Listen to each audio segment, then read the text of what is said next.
bunch of big beef in here. This is real nice right here. So Coach, man, introduce yourself to the live, man. Eric Dick, head coach of Holy Cross High School. Okay, man. And how's your season this year, man? 6-6. For us, it was an up and down year for us, but it was coming out and finally catching our groove at the right time. We got stuck in the monster district of us, KCD, Campbellsville, and Bethlehem. So you had 4 out of the top 7 at one point, and then in the Final Four there was half of our district was in the Final Four. Half of it. Yeah. So man, spotlight. A few of your guys, man. Well, I got 2 guys out here playing. Dylan Jacobs playing center, and Caleb Phillips is also playing right now. He's playing guard. He played a tackle for us, and he played defensive end. So both of them out there are 2-way starters. But we had a great group of seniors: Jace Hardesty, Logan McClellan. It was a good group of guys, and we got a lot of young talent coming back. So we're excited for what the future holds for us. But we're gonna have a lot of holes to fill as well. So. Yeah. So you guys are really like a young team then? Well, we will be this year. So up front, we graduated. We had 9 seniors this year. Oh. Up front alone, we graduated 4 out of our 5 starters up front. So up front for us, it's going to be, we talked about it during our last meeting together. Is making sure that we really get in the weight room and we commit to the weight room this year. So it's going to be a big thing for us. But we got a lot of young talent coming back. to Mark Baker, who was about a 1,300-yard rusher and only played about 7-8 games for us, really. So great young talent. We got Mikey Wortham at linebacker, Aiden DeWeese at linebacker, Jamie Jones coming back at quarterback for us, who's only a sophomore, getting ready to be a junior. So there is a lot of great young pieces there for us. In our freshman class, I felt like there was a lot of good pieces there as well. So the future's bright for us, for sure. I will vouch for his linebackers. We got together preseason and had a little work together, and I tell you what, you talk about some hard-nosed dudes. They love hitting. Well, it's crazy. It's because I the last time we played you guys, I was at Doss with Coach Perry. Yes. Yeah, Coach Perry. When we came down to the wire for that game, man. Oh yeah. And that's been but that's been your story too. Is you guys been at the top. You know what I mean? So you guys get knocked down a little bit, man, giving you guys a little reality check. Yeah. No, 6-6. We had came. We were 10-3, 9-4. So we've had this.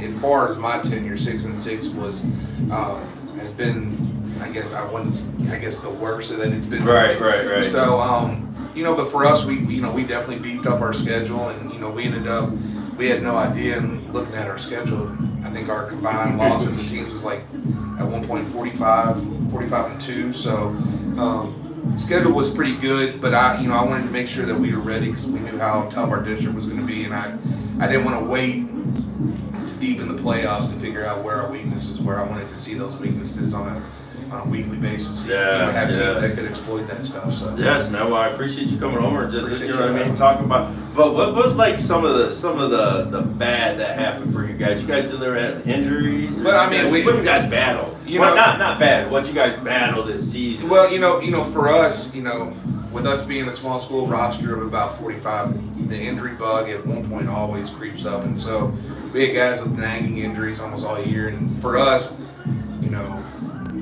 one injury could end up being a big one because now you're not only replacing somebody on the offense, but now you're going to replace somebody on the defense. Well, it's because you're going to both. Yeah. I would say a lot of our guys are going, and some of them are some of them are 3-way starters, both offense, defense, and special teams for us. So one injury for us turns into 3. Yeah, it turns into 3 for sure. So it's just one of those. Injuries were one of the things, but like we told our guys too.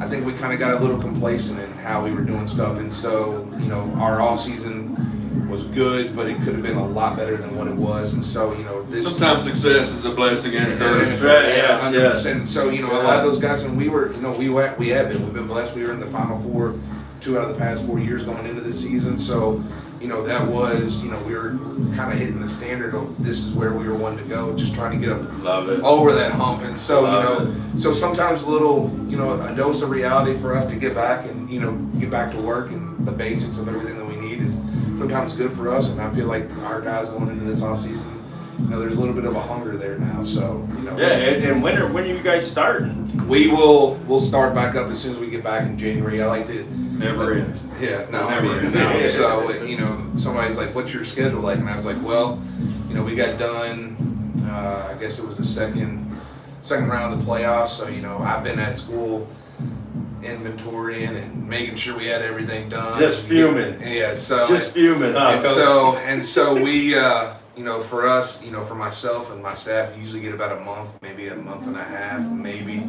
And then we're back to work again in January. Back at it. Coach, man. Coach knows a lot of guys in this. You got any questions for Coach, man? No, on a personal note, Eric and I are friends off the field, and I have a lot of respect for this guy and what he's done at Holy Cross. Holy Cross it's a different situation because of the numbers game. I mean, what do you have, 40 kids? Yeah, about 40, 45. I mean, that's, like he said, one injury is devastating to a small school, and they just keep plugging and keep rolling. And I tell you, Eric's a great coach, and we've known each other for a while since my Moore days, and Eric's going to get these guys where they need to be. There you go. They're already there, but he's like kind of in the same situation we are. You just got to get over that hump. Oh, yeah. If once you kick that door in, man, it's going to be good. And I just, tell us a little bit about what Holy Cross has to offer that maybe some other schools around the highway don't have to Yeah, offer. so I mean, with us being such a small school, I think our enrollment's right around 245, 250. Oh, wow. So, with us being in small numbers, especially for our kids, there's a lot of the one-on-one educational advantages on that. Holy Cross offers an unbelievable, what's the word I'm looking for? They have a great internship program that they do. So they do an interest survey with all of our students, find out what their likes are, outside of school, so they can put them in a place to where they're learning something, for the next phase of their life. And so it has been an awesome thing for those kids to be able to see and do and be a part of. And, some of these kids, they may graduate not only with a degree, but some of them are walking out of there with, a job opportunity as well going into it. So it is an awesome thing for those kids to be able to, see and explore. And then, athletic wise, we got, I can't even tell you how many triple sport athletes. So, and, like my, Jace Hardesty this past year for me, played wide receiver, punter, DB, kicker, and then he also was all-district soccer player as well. So we're doing two sports at the same time. So, kids that are wanting to be able to explore and do all options and, have the ability to do that, Holy Cross is definitely the place for them. And so, just the ability for these kids to come into the doors and, not, for some of these places, like we're here at Ballard, the school enrollment here is large, and sometimes you end up you become a number, and at Holy Cross you're more than just a number, and you're part of the family there, and so It's fair to say it's a family oh, atmosphere. 100%. The community is all behind it, and so my kids today are actually wearing their Bishop David jerseys, which for us is part of our history that has gotten us to the point to where we are today. So it's just all about the community. It's all about everything that is there. So Holy Cross is definitely a special place.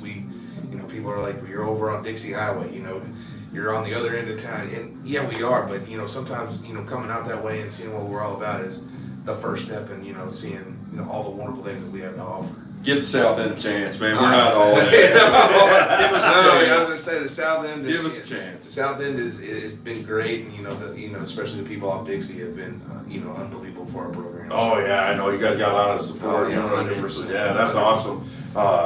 Yeah, man, I appreciate you coming. Yeah, but we need to give a full media day for you. We would love it. For you, we would love it. You know what I mean? You and your guys, man. You guys, like I said, and this is the whole thing about the platform. It's for you coaches and for the student athlete that you guys, you know what I mean? Oh no, and show some love, man. No, I appreciate you guys for doing that, and being able to highlight these guys and highlight programs and stuff. Because sometimes especially with media and stuff, sometimes these you only get a certain group of programs that get get any type of attention. You know, for guys that like yourself that do the entire landscape of everybody. You know, I really appreciate that because sometimes some of these other schools kind of get left behind in the dust. Yes, You know? yes. So I do appreciate platforms like this that, you know, Yeah. you are inclusive for everybody. Yeah, So, and you know what I mean, and then that's why, you know what I mean, I brought him on, you know what I mean, to just co-host with me, you know, because this is a big day. You know what I mean? yeah. These kids deserve to have a good broadcast. Yeah, no, and Right. this is the one thing I'm so glad that they brought this game back, so these kids get one more shot together. And so, you know, starting in 20, of course, with COVID, we couldn't do it, and you know, last year kind of slipped through. But it's awesome that, you know, They Coach need it. White and Coach Robertson, they really took it by the horns and, you know, did this because Yes. this is a great game for them, and it's, you know, a memory of something that they'll have for the rest of their lives. Yes, sir, man. But yeah, we appreciate it, man. Appreciate you. I got no other coach, but I have questions. But man, like I said, we need to get on full media day for you, 100%. I'm you, down. you guys, man. This guy will talk about Holy Cross for till the sun goes down. I That's appreciate what you guys. it's about, man. I appreciate you very much, all. man. Thank you all so much. Appreciate you. Yeah. Thanks, buddy. Thanks. Yes. We'll talk soon.